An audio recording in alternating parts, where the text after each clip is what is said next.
Hey there! Let's walk through how we can control access and track changes in fabric planning.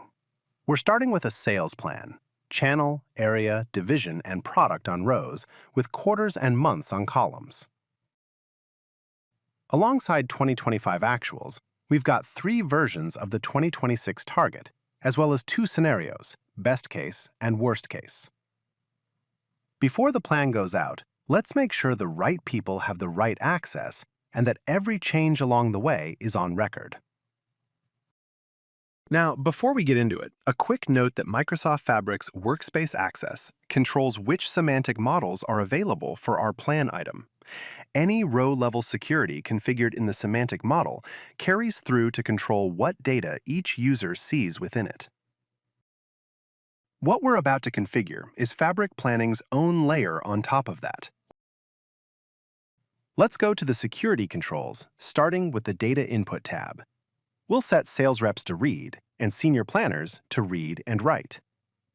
Switching to scenarios, we'll keep best case open to the whole team and restrict worst case to senior planners.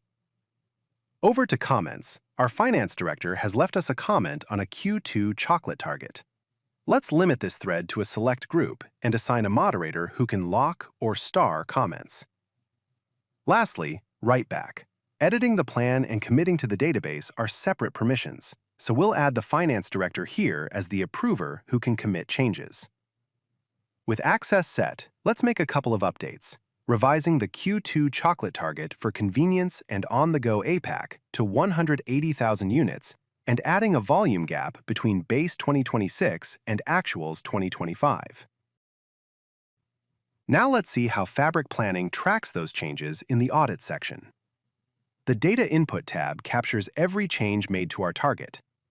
The 180,000 revision we just made is right at the top. And for each record, we can see the type of change, which part of the business and which period, the before and after values where applicable, and a full timestamp with the user who made it. If we need to narrow changes down, the tab can be filtered by user, date range, and the specific parts of the plan we're looking for.